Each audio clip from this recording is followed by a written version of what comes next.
to my channel, Nadil Flakes. Pintu terbuka. Bu Ratna masuk terburu-buru, masih mengenakan pakaian kerja, wajahnya panik dan lelah. Begitu melihat putrinya menjadi tersangka, tabrak lari, ia langsung menghampiri.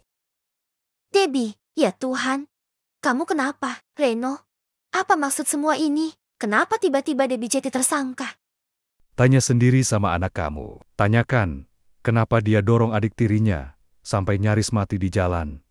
Dia bukan anak kecil lagi. Dia tahu apa yang dia lakukan. Reno, dia masih anak-anak. Dia emosi. Kita bisa selesaikan ini baik-baik. Jangan langsung minta dia dihukum. Masa depan Debbie masih panjang, Ren. Kalau dia punya histori tercatat pernah tabrak lari, bagaimana dia nanti ke depannya? Apa? Baik-baik. Anak saya terbaring di rumah sakit Ratna. Dengan kepala diperban, belum sadar. Karena didorong anak kamu. Kamu mau saya duduk manis dan bilang ini cuma kesalahan remaja? Kamu tahu apa yang paling menyakitkan? Saya nggak bisa tenang di samping anak saya. Karena saya harus berada di sini. Dengerin kamu nyuruh saya selesaikan baik-baik. Seolah nyawa Sabil itu bisa ditukar pakai minta maaf. Kamu mungkin bisa belain Debbie karena kamu ibunya. Tapi saya di sini sebagai ayah dari korban. Dan saya akan tuntut ini sampai ke pengadilan. Hidup anak saya hampir hilang karena dia. Sekarang giliran dia belajar tanggung jawab atas perbuatannya. Ini bukan soal balas dendam. Ini soal keadilan. Baik, kami akan melanjutkan proses sesuai laporan pihak korban. Debbie akan dimintai keterangan secara resmi.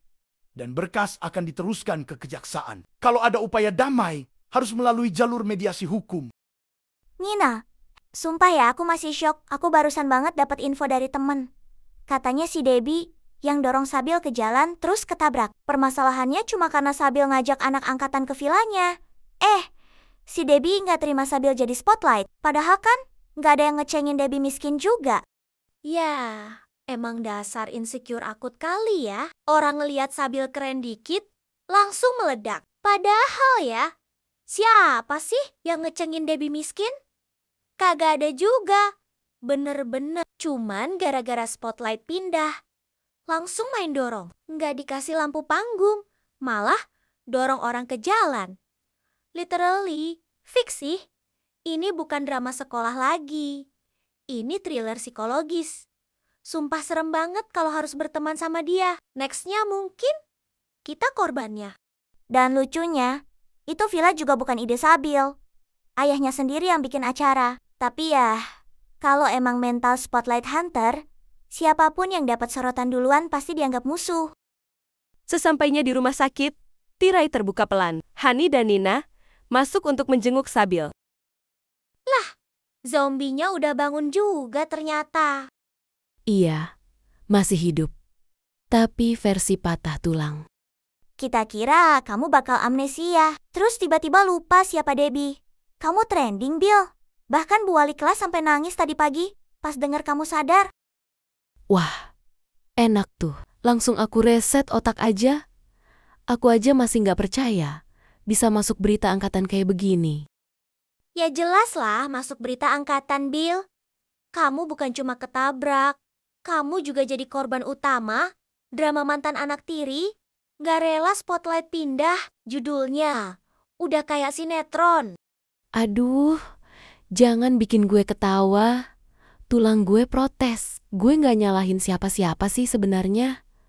Gue cuma sedih aja. Nggak nyangka Debbie bakal segitunya. Cuma karena villa. Aku juga jujur kesel, Bill. Kamu nggak pernah pamer, tapi malah kamu yang dijatuhin. Padahal kamu aja nggak tahu kalau cara villa itu yang ngerencanain ayah kamu. Tapi ya gitulah, spotlight emang nyilauin buat orang yang nggak tahan. Lihat orang lain bersinar, tenang. Satu sekolah udah pindah ke tim kamu sekarang. Spotlightnya akhirnya beneran pindah ke kamu. Tapi jangan sampai ada korban selanjutnya. Thanks for watching. Subscribe sekarang.